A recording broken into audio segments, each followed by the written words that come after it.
परम पूज्य श्री गुरु टेकचंद जी महाराज का जीवन परिचय भाग 1। मध्य प्रदेश के मालवा क्षेत्र में जिला शाजापुर के झोंकर से 1.5 किलोमीटर दूरी पर ग्राम HE ग्राम आलरी के एक साधारण परंतु पवित्र परिवार में एक बालक का जन्म होता है। उनके पिता श्री उदयराम जी व माता रुक्मणीबाई थीं।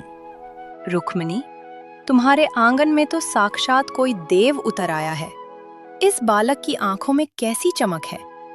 जब से इसने जन्म लिया है, घर में सुख और शांति जैसे बरसने लगी है।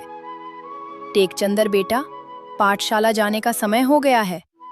माँ, पाठशाला तो जाऊंगा, पर मेरा मन तो उस सत्य नाम ओम में ही रमता है।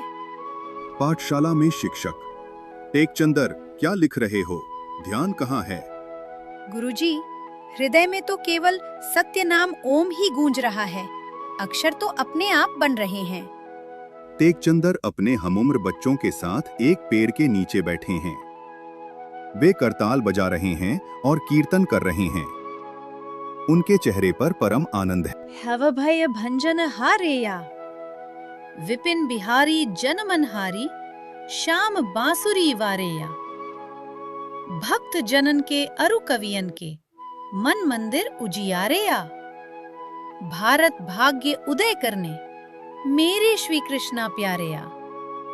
घर का आंगन। पिता उदयराम जी अस्वस्थ लेटे हैं। माता पास खड़ी है। तीनों पुत्र अमीचंद, तुलसीराम और टेकचंदर सामने खड़े हैं। पुत्रों, मेरी तबीयत ठीक नहीं रहती। अब तुम्हें व्यापार संभालना होगा। तुम दोनों एक गांव जाओ और टेकचंद तुम दूसरे गांव हाट बाजार जाओ। जी पिताजी, आपकी आज्ञा शिरोधार्य है। प्रभु मुझे शक्ति देंगे। गांव का व्यस्त बाजार।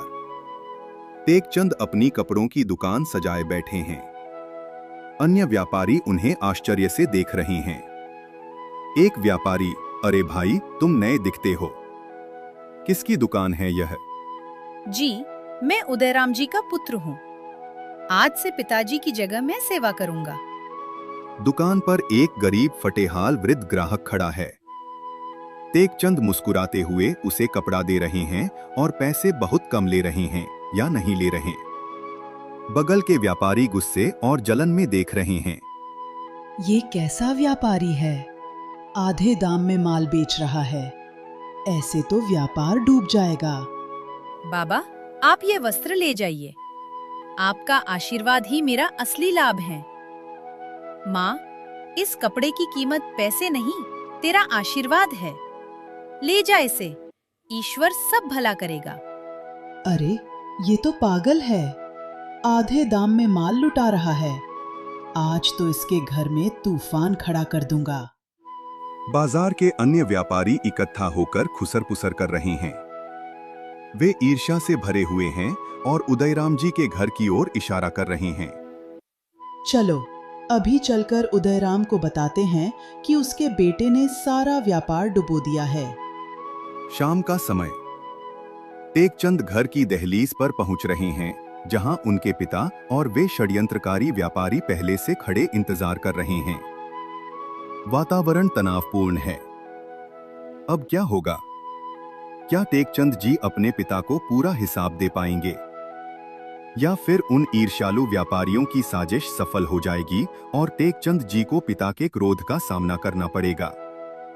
जानने के लिए अगले भाग का इंतजार कीजिए।